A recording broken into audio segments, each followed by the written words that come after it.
You know, between Murder Planet and Larry, I guess I have to say I do agree with Rock Talk. I did like Larry.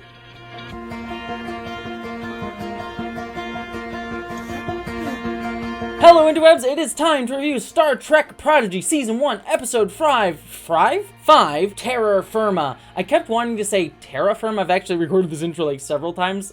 I like it. It's a clever name. But my brain could just not wrap my head around it.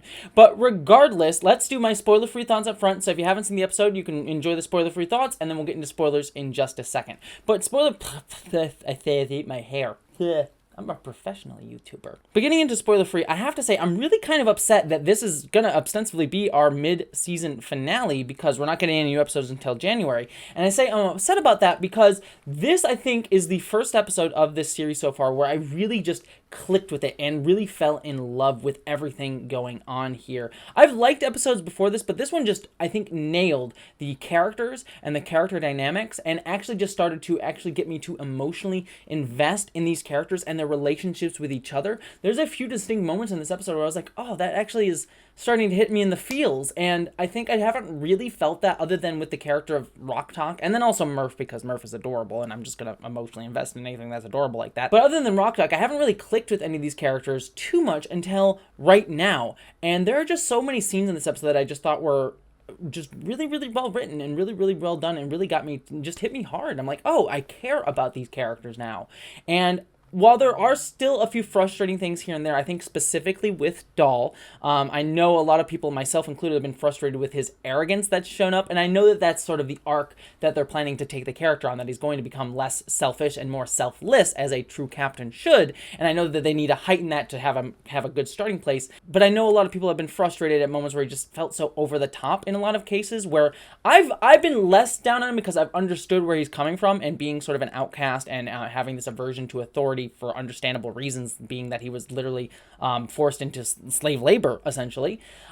I also know that, like, the moments that I've shown have also, like, felt this, like, frustration, and that continues here a little bit, but it's a little less pronounced. And there are moments where I'm just like, dude, get over it, but it's starting to become less and less pronounced, and there's better moments for it here, and it feels a little bit more germane to the character instead of it being just more frustration that I'm feeling with the character. So I'm liking that we're starting to see his arc, because I know that that's been sort of the biggest hitting point with a lot of people, myself included, and I'm liking seeing more fleshing out of that. Additionally, here we get some great moments with the Diviner as well, and fleshing him as a villain and making him have he's not just like wahaha evil, but we do see him have some emotional connections specifically with Gwen, and I really like the fleshing out of him as well. And also we get some cool moments with Hologram Janeway. So honestly, just this episode as a whole package, I deeply enjoyed, and while I have some like nitpicks here and there, especially with Dahl, I think this was the best episode of the series so far, and it's definitely left me wanting more, and a bit frustrated that this series is just taking a break now, because I kind of want to just jump right into the next episode, and that's really the first time this series that I've really felt that, and I guess that's the best place to give your mid-season break, but it's just like, oh no, not now, give me more! So I'm excited, but that is going to be all of my spoiler-free thoughts. So if you have not seen the episode yet, this is where you can jump off. There's going to be a quick ad break, and then we're going to get into spoilers. However, before we get much further, it's time to quick talk about my sponsor for the rest of my Star Trek reviews this year, The Geek Fight. The Geek Fight is a non-profit online store that fights for a diverse future, and they have two goals. Number one, create an easy way to learn about human rights thanks to their Lightbrary, a digital library with light content. Over there you can find the stories of people fighting for human rights like the amazing Marsha P. Johnson, learn about how we can abolish and rethink policing, and find movies that represent disabilities beyond stereotypes, and even more. And number two, they hope to raise money for social causes. They have t-shirts, pillows, prints, etc. with human rights and geek designs, combining the best of both worlds. For example, I have this adorable bag, which has this wonderful little trans badger on it. It's absolutely adorable, and all the money for things like this go to organizations like the Human Rights Campaign, which is an LGBTQ organization fighting for LGBTQ rights. So please go check out the Geek Fight. It's a wonderful place. You get to get yourself cool knowledge and cool nerdy stuff, and also support really cool stuff doing really great work. So please go check out the Geek Fight, and if you want 15% off all of your orders, use the promo code Jessie at checkout to get yourself that, 15% off that I just mentioned. So thank you so much to the Geek Fight, and let's get back to the review. So getting into spoilers, we'll just go through a quick recap of the episode and touch upon things that I didn't talk about in my spoiler-free review. I enjoyed the beginning of this episode where Gwen is sort of surrounded by everyone and everyone's sort of like wondering what happened, what's going on. They're separated from the Protostar and it's landed several feet away, and hologram Janeway lets them know how to get to her and sends out a signal, but then the planet starts shifting around them, so they need to figure out how to get all the way there without actually having their terrain vehicle. And I enjoyed the moment where Rok-Tahk offers out her hand to help Gwen. I thought that was absolutely adorable and fit Rok-Tahk really well, but Gwen just sort of wanting to like, I want to be on my own. I don't need anyone's help. And that's sort of setting up her arc where she needs to learn to accept help from others and wanting to accept help from others. And I also liked seeing her use her liquid sword thing to be a leg brace. I thought all of that was just really, really good and set up this whole episode. It set up Rok-Tahk really well and established why I love her character so much, but also set up Gwen's arc for the episode. The one thing that frustrated me here the most was everyone. I guess I understand. Again, this is where I kind of have this counterbalance with frustration with Dahl, in that Dahl just comes up as like, she ruined everything. She's getting us off the ship. And like, I feel like if I liked Dahl a little bit more prior to this, I would have been more on his side. But just seeing how, Gwen just saved Murph and all this stuff, and also understanding where she's come from, because she's been treated like an outcast by everyone else, I was against Dahl here. But again, it's this constant frustration where I understand Dahl, but I'm just sort of like, dude, get over yourself, even though I can totally understand his point of view, even though it feels a little bit over the top. So that was a little bit frustrating. But then we get a scene with the hologram Janeway asking what all of us should have tattooed on our body at this point. What would Janeway do? And just like cleaning house and just wrecking everything, wrecking the ship, and like getting the Protostar ready to be powered up. I just like seeing hologram Janeway being a badass just like the real Janeway would, and I just like establishing her character separate from the kids and on her own terms, and then establishing that she's not Janeway and she doesn't actually think exactly like Janeway and doesn't have the exact confidence of Janeway, that she is her own separate character from Janeway. But I liked seeing that she was also a badass like Janeway as well. So I like that little like subtlety with her character and separating her from the Janeway that we knew in like small ways. Then we get a funny little scene where the characters are hiking, and I just love like Jenk and Pog being like, well, who's y'all's made fun of me for wanting the suit, but who's breathing now and who's warm now? I just thought that was great. And Rok-Tahk also making the joke about Larry and Murder Planet was absolutely hilarious. I adored that quite a bit. And it was also cool to see the entire planet terraforming around them. Like, this is something you couldn't do on a non-animated Star Trek show, with the planet literally changing mountains around them, which I thought was just really cool to see, and I just loved the animation here. But then the characters camp out for the night, and I think this was the best scene of the episode for me, where everyone was just sort of connecting over their shared visions, and Rok-Tahk saying, like, I was really sad, I wanted to be with other people, and you get the sense that, she just wants friendship, which she's starting to get now in this scene like that, and I liked that. Zero being obsessed with the mystery of the Protostar as well, and also Dahl sort of, wanting to see his parents, and other characters sort of realizing that, and Dahl going off on his own. And then the best scene of the episode was Gwen and Dahl actually having a moment together, and Dahl sort of opening up and saying, I wish people would just stop asking me what species I am, and someone would just tell me.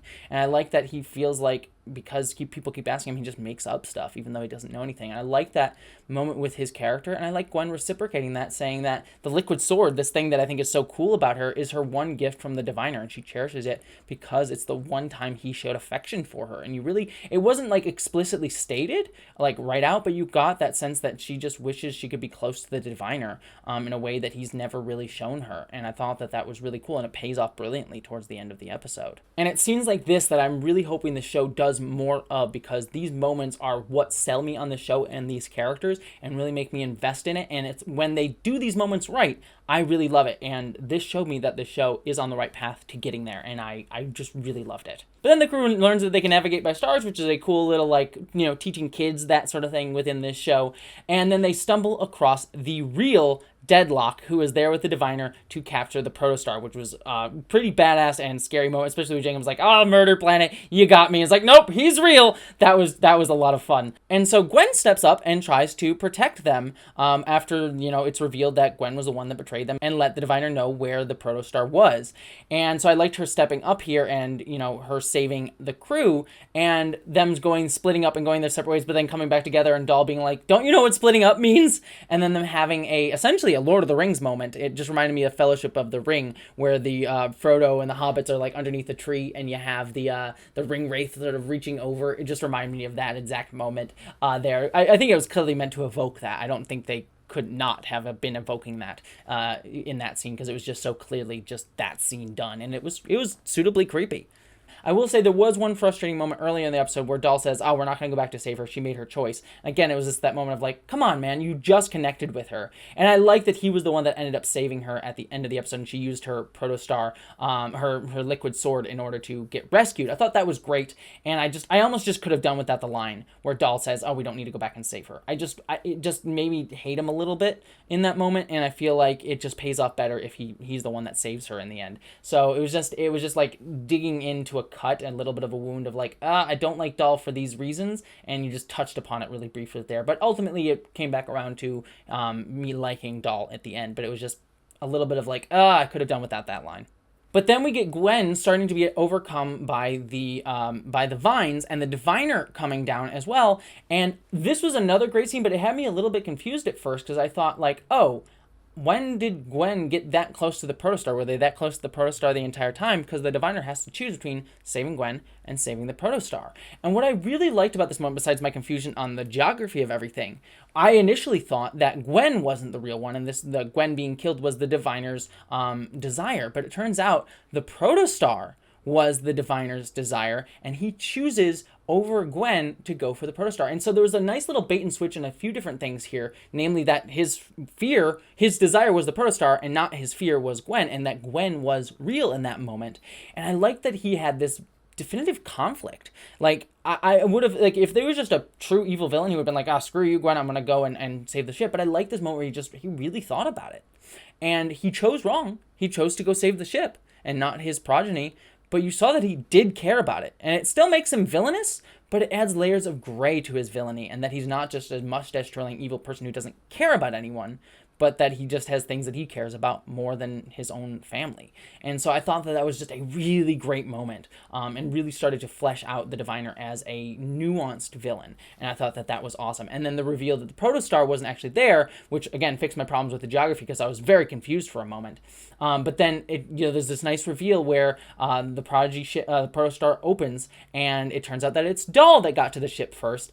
Cool reveal, and Dahl and the crew come back to rescue Gwen. But then the end of the episode is awesome, because we finally get some mystery solved, in that we learn, as the diviner chases after the Protostar, that there is a mini baby star within the Protostar, and I love Rock Talk being like, a baby star, the star is cute, that was adorable. But that moment was just really cool, and we now know why the Protostar is so special, because they can zoom out of there with a baby star as their engine, and they get out of the way there, and Gwen is basically like, screw you, diviner, you didn't save me, and so I'm no longer loyal to you. And I thought that was just a really cool moment, and I think a really nice cliffhanger for us to end on, especially since we know that because they can move so fast, they can get out of the Delta Quadrant quickly. And we also know that Chakotay, like the real Chakotay, not a hologram Chakotay, this is something that's been revealed outside of the show, is going to be appearing in the series. So my guess is that they just jetted off to actual Federation territory, which I am very excited to see when we come back from the mid-season break, if that's the case. But it does have me wondering, how in the world is the diviner even going to be a threat if they can just zip away from him? So I'm going to be curious to see how they make the diviner seem smart and a really interesting protagonist. They fleshed him out as a nuanced villain. Let's see if they can make him a smart villain as well, and a threatening villain as well. And that'll be coming after the mid-season premiere, as well as possibly Federation territory